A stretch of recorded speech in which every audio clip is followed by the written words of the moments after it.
안녕하십니까. 일반보험의 정석 석환입니다. 오늘은 화재보험 목적물 마지막 시간입니다. 바로 건물에 대해서 구체적으로 살펴보는 시간을 갖도록 하겠습니다. 화재보험 보험 목적물 종류입니다. 9가지인데 오늘 건물입니다. 목적물 중에 가장 중요한 부분이죠. 건물은 지붕과 기둥, 지붕과 벽으로 되어 있는 것으로 부대 설비를 포함을 합니다. 그리고 약관에 나와 있는 부분들이죠. 건물의 부속물, 소유자인 칸막이, 대문, 담, 그리고 부착물, 소유자의 간판, 네온사인, 안테나, 선전탑, 그리고 부속 설비, 전기, 가스, 냉난방 설비, 이런 부분들도 다 건물에 포함을 하는 부분들입니다. 이러한 건물이 굉장히 중요합니다. 화재보험 요율의 중요한 요소죠. 건물 구조와 영위 직종. 그래서 건물이 이 급수가 어떻게 되느냐에 따라서 보험료가 달라지는 부분들이죠. 건물 급수입니다. 1급부터 4급까지가 있죠. 1급은 보험료가 아주 저렴한 내용으로 되어 있고 4급으로 갈수록 보험료가 비싸집니다. 그래서 1급은 내화 구조로 되어 있죠.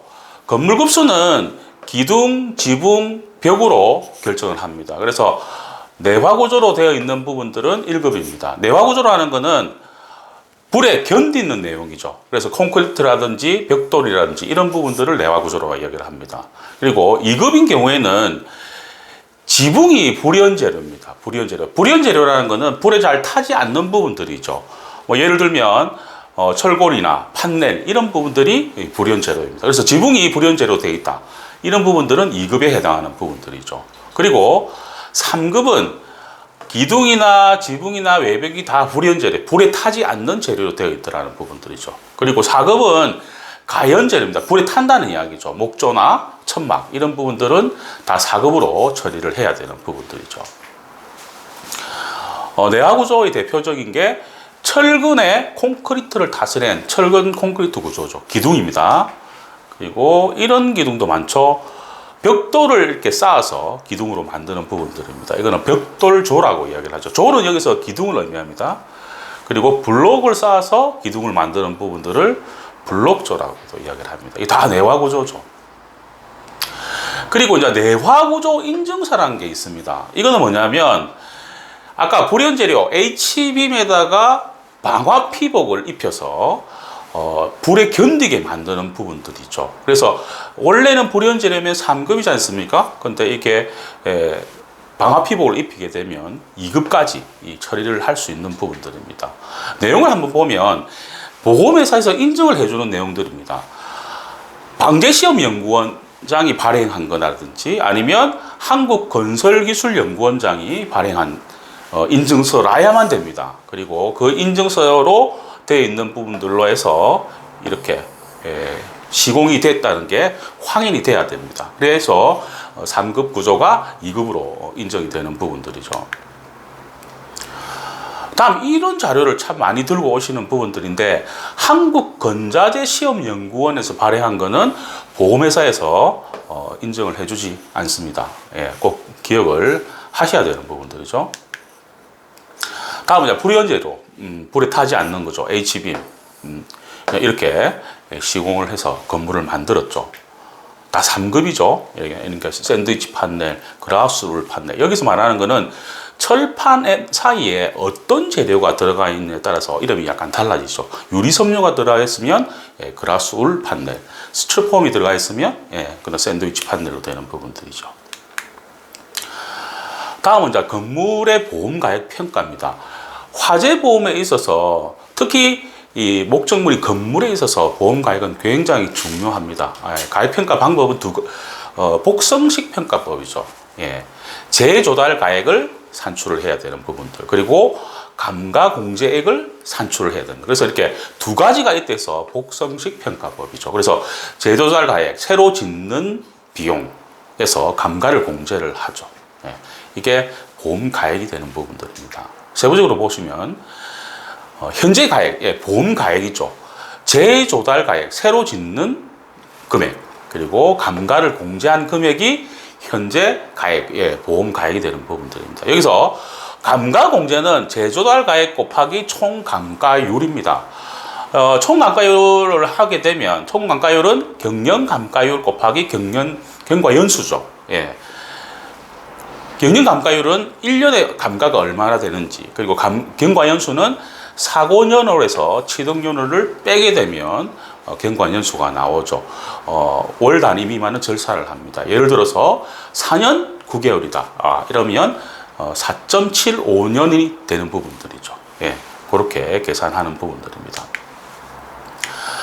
제조달 가액 굉장히 중요하죠. 보험 가액을 산출하는 아까 복성식 평가법에 있어서 중요한 기준이 됩니다. 재건축비에서 설계감리비도 포함을 해서 산정을 한다는 부분들입니다. 다음은 이제 경영감가율에 대한 세부 내용입니다. 경영감가율은 추정 내용 연수에서 제조달 가액을 100으로 보면 최종 장가율, 보험회사에서는 감가가 돼서 제로를 만들지 않습니다. 최소 20%를 인정을 해준다는 경우죠.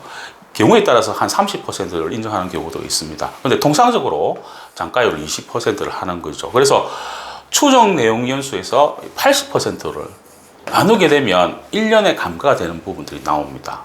세부적인 거는 또 뒤에 말씀드릴 수 있도록 하겠습니다. 그래서 총 감가율은 경년 감가율에다가 경과연수, 아까 제가 계산 방식을 말씀을 드렸죠. 경과연수는 사고연월 빼기 취득연월을 하게 되면 경과연수가 나옵니다. 그리고 이러한 경우도 있죠. 건물이 과거에 지어졌는데 대수선을 하는 경우가 있습니다. 이런 경우에는 경과연수를 따로 적용을 해야 되는 부분들이죠. 예를 들어서 제조달 가액이 10억짜리를 4, 9천만 원으로 개보수를 했다. 이런 경우는 그냥 최초 건축 연도가 경과연수가 되는 부분들입니다.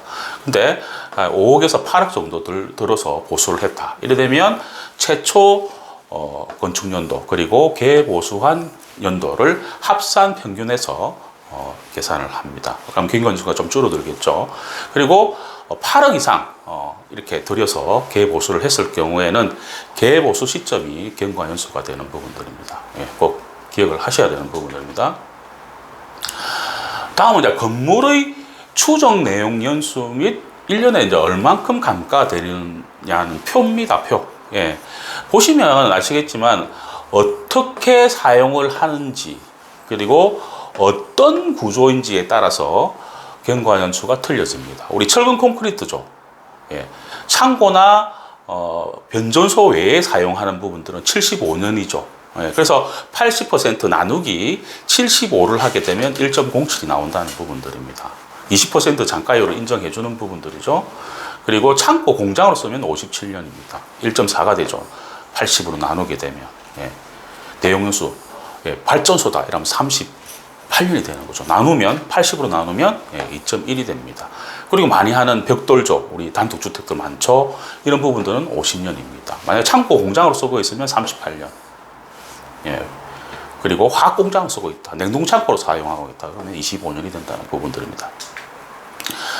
그리고 우리 판넬 경량철골 많이 접하고 있죠. 마찬가지로 창고 공장으로 쓰고 되면 30년입니다. 발전소, 변전소면 20년입니다. 기타는 40년이죠. 그래서 80% 나누면 경영감가율은 2%가 되는 부분들이죠. 이런 경우도 많습니다. 파이프로 이렇게 만들었던 어떤 건물들 같은 경우는 창고 공장은 7년입니다. 그 외에는 10년이 되는 거죠. 나누기 80%를 하게 되면 경영감가율은 8%가 된다는 부분들입니다. 다음은 이제 건축물 대장을 보는 내용이죠. 여기 건축물 대장은 이제 면적과 층수와 그리고 구조를 보는 부분들이죠. 주 구조는 이제 철근 콘크리트죠. 내화 구조죠. 그리고 지붕이 슬랍으로 되어 있죠. 이런 건물은 통상적으로 외벽도 벽돌로 되어 있습니다. 그래서 총 4층 건물이고 1급이죠. 4층짜리 건물입니다. 사용 용도도 보는 부분들이죠. 그래서 이 건물은 74년도에 지어졌습니다. 그러면 74년부터 사고 난 시점으로 해서 이제 계산을 하는 부분들인데 이 건물은 대수선을 했습니다. 2015년도에 대수선을 했죠. 가액에 이 건물 한 70% 수리비를 둬서 수리를 했습니다. 그래서 2015년 11월부터 그리고 75년부터 해서 두 개를 합산 평균을 하게 되면 경과연수가 나오는 부분들이죠. 다음은 이제 건물 적용을 할 때 유의를 해야 되는 부분들입니다. 건물은 한 단위로 꼭 인수를 해야 됩니다. 예외 규정이 세 가지가 있죠. 지하실 및 기초공사를 제외하는 경우에는 뺄 수는 있습니다. 그리고 소유 건물 구분되어 있죠. 아파트처럼. 이런 경우도 아파트도 한 호실만 이렇게 가입을 할 수가 있죠. 그리고 도급업자가 인도 전의 공사 부분만을 가입을 하는 경우, 이것도 일부만 가입을 할 수가 있죠. 발주자가 인도를 받은 부분을 보험 목적으로 할 때도 일부만 할 수 있다는 부분들. 그래서 이 세 가지 빼고는 다 한동으로 다 같이 가입을 해야 되는 그런 부분들이라 이야기입니다. 마지막으로 문화재에 대한 감가상각 제외입니다. 문화재는 한국재정공제에서 보험을 많이 받고 있죠. 뭐 숭례문도 마찬가지고, 뭐 불국사 이런 것도 다 마찬가지죠. 문화재는 감가상각을 하지를 않습니다. 그렇게 아까 곡성식 방법에 의해서 감가를 공제하지 않는다는 부분들을 꼭 기억을 하셔야 되는 부분들입니다. 오늘은 건물에 대해서 살펴보았습니다.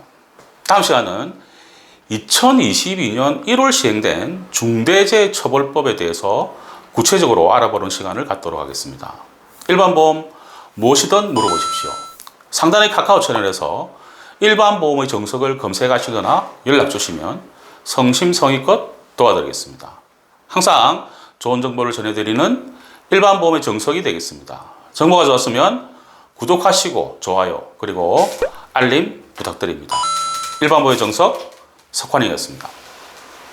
일반 보험의 정석을 아껴주시는 구독자분과 시청자분들께서 조금 더 편하게 동영상을 찾아보실 수 있도록 썸네일 테두리를 주제별로 색상을 입혔습니다.